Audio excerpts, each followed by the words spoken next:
আমার চ্যানেলে সকলকে স্বাগত। আজকের ভিডিওতে আমি পশ্চিমবঙ্গ মধ্যশিক্ষা পর্ষদ অনুমোদিত ষষ্ঠ শ্রেণীর ভূগোল পাঠ্য বইয়ের অন্তর্গত প্রথম অধ্যায়, যে অধ্যায়টির নাম রয়েছে আকাশ ভরা সূর্যতারা, এই অধ্যায়ের গুরুত্বপূর্ণ প্রশ্ন উত্তর নিয়ে আলোচনা করব।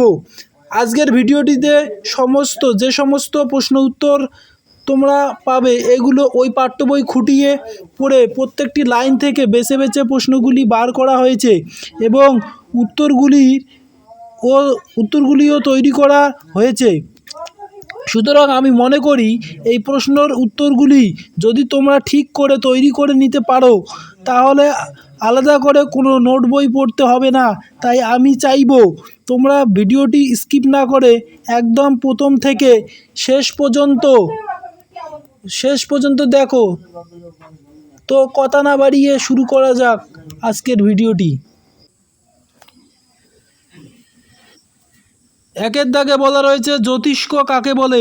উত্তর, দিনের বেলা সূর্য আর রাতের আকাশে চাঁদ সহ অসংখ্য আলোকবিন্দুই হলো জ্যোতিষ্ক।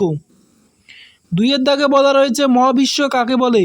উত্তর, কোটি কোটি জ্যোতিষ্ক অর্থাৎ গ্রহ, উপগ্রহ, নক্ষত্র, গ্রহাণুপুঞ্জ, ধূলিকণা, গ্যাস প্রভৃতি রয়েছে অসীম শূন্য স্থানে। এই সমস্ত কিছুই নিয়েই মহাবিশ্ব। তিনের দাগে বলা রয়েছে মহাবিশ্বের সব কিছু চলমান অথবা স্থির অবস্থায় আছে। উত্তর, চলমান। চারের দাগে বলা রয়েছে জ্যোতির্বিজ্ঞান কাকে বলে? উত্তর, বিজ্ঞানের যে শাখায় গ্রহ, উপগ্রহ, নক্ষত্র, গ্রহাণুপুঞ্জ, ছায়াপথ, ধূলিকণা প্রভৃতি মহাজাগতিক বস্তু ও ঘটনাবলী নিয়ে গবেষণা করা হয় তাকে জ্যোতির্বিজ্ঞান বলে। পাঁচের দাগে বলা রয়েছে প্রকৃতি বিজ্ঞানের সবচেয়ে প্রাচীন শাখা কোনটি? উত্তর, জ্যোতির্বিজ্ঞান।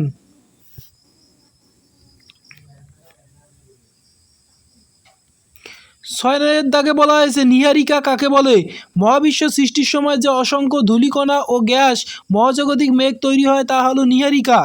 সাতের দাগে বলা হয়েছে নীহারিকা থেকে কি জন্ম হয়? নীহারিকা থেকে তারা বা নক্ষত্রের জন্ম হয়। আটের দাগে বলা রয়েছে কিভাবে নক্ষত্র সৃষ্টি হয়? মহাবিশ্বের সৃষ্টির প্রায় 10 লক্ষ বছর পরে গ্যাসীয় পদার্থগুলি জমাট বাড়তে শুরু করে আর তাদের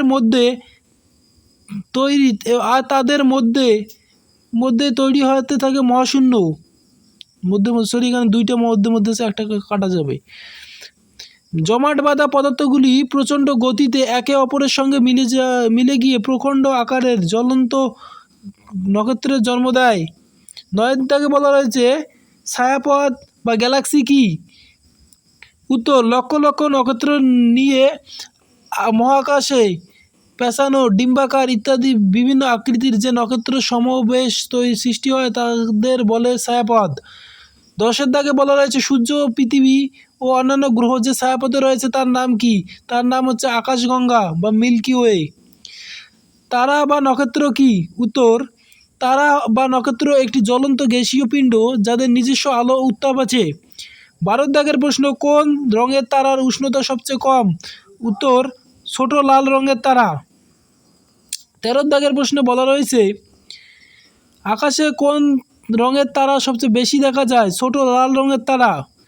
14 দাগের প্রশ্নে বলা রয়েছে কোন রঙের তারার উষ্ণতা ও উজ্জ্বলতা সবচেয়ে বেশি? সাদা রঙের তারা। 15 দাগে বলা রয়েছে পৃথিবীর সবচেয়ে কাছের তারা কি? উত্তর, সূর্য। 16 দাগের প্রশ্নে বলা রয়েছে সূর্যের পরে পৃথিবীর সবচেয়ে কাছের তারা কোনটি? Proxima Centauri. 17 দাগের প্রশ্ন, পৃথিবী থেকে প্রক্সিমা সেন্টাউরির দূরত্ব কত? 41 লক্ষ কোটি কিমি। পৃথিবী থেকে সূর্যের দূরত্ব কত কিমি? 15 কোটি কিমি। 19 দাগের প্রশ্ন, সূর্য থেকে পৃথিবীতে আলো আসতে কত সময় লাগে? 8 মিনিট 20 সেকেন্ড। বায়ুশূন্য অবস্থায় আলোর গতিবেগ কত কিমি? সেকেন্ডে 30 লক্ষ কিমি। আলোকবর্ষ কাকে বলে? বায়ুশূন্য অবস্থায় আলোর গতিবেগ 1 সেকেন্ডে 30 লক্ষ কিমি। এই গতিবেগে আলো 1 বছরে যতটা দূরত্ব যায় তাকে 1 আলোকবর্ষ বলে। 12 দাগের প্রশ্ন, জ্যোতির্বিজ্ঞানীরা মহাকাশে বিভিন্ন নক্ষত্র ও ছায়াপথের দূরত্ব কোন এককে পরিমাপ করে? উত্তর, আলোকবর্ষ। 23 দাগের প্রশ্ন, প্রক্সিমা সেন্টাউরির দূরত্ব পৃথিবী থেকে কত আলোকবর্ষ দূরে? 4.2 আলোকবর্ষ দূরে। 24 দাগের প্রশ্ন, নক্ষত্রমণ্ডল কাকে বলে? উত্তর, কাছাকাছি থাকা তারাগুলোকে কাল্পনিকভাবে যোগ করলে যে আকৃতি তৈরি হয় এরকম একটা তারার ঝাঁককে নক্ষত্রমণ্ডল বলে। সপ্তর্ষি মণ্ডল কাকে বলে? উত্তর আকাশে 7টি উজ্জ্বল তারাকে একসঙ্গে সপ্তর্ষি মণ্ডল বলে। ক্যাসিওপিয়া কাকে বলে? উত্তর আকাশের ইংরেজি এম অক্ষরের মতো নক্ষত্রমণ্ডলকে ক্যাসিওপিয়া বলে। 27 নম্বর প্রশ্ন বলছে বকমণ্ডল কাকে বলে? আকাশে ইংরেজি স্ক্রু চিহ্নের মতো নক্ষত্রমণ্ডলকে বকমণ্ডল বলে। 28 নম্বর প্রশ্ন বলছে কালপুরুষ কাকে বলে? উত্তর আকাশে পুরো কাহিনীর এক সাহসী শিকারী রূপী নক্ষত্রমণ্ডলকে কালপুরুষ বলে। তারাগুলো মিটমিট করে কেন? উত্তর পৃথিবীর চারিদিকে বায়ুমণ্ডল আছে। পৃথিবী থেকে বহু দূরে থাকা তারা আলো যখন বায়ুস্তর পেরিয়ে আসে তখন কেঁপে যায়, তাই মনে হয় তারাগুলো মিটমিট করছে।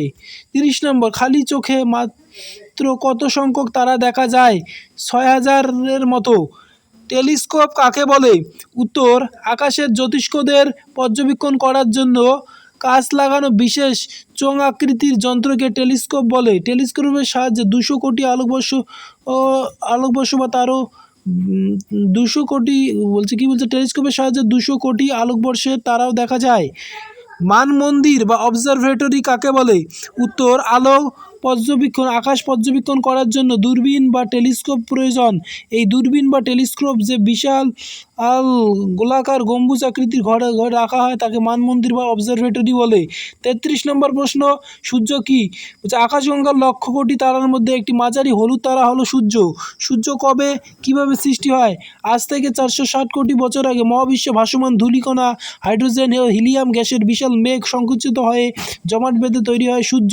সৌরজগৎকে কেন্দ্র করে কে অবস্থান করছে? সৌরজগতের কেন্দ্রে কে অবস্থান করছে? সূর্য। 36 দাগের প্রশ্ন সূর্যের সবচেয়ে কাছের গ্রহের নাম কি? বুধ। 37 নম্বর প্রশ্ন সৌরজগতের সবচেয়ে বড় গ্রহের নাম কি? বৃহস্পতি।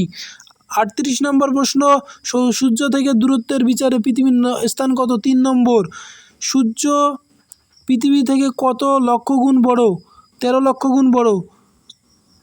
40 নম্বর প্রশ্ন সূর্যের বৈশিষ্ট্যগুলি লেখো। 1 নম্বর সূর্য বাইরের দিকে উষ্ণতা 6000 ডিগ্রি সেলসিয়াস। সূর্যের ভিতরের দিকের উষ্ণতা প্রায় 1.5 কোটি ডিগ্রি সেলসিয়াস।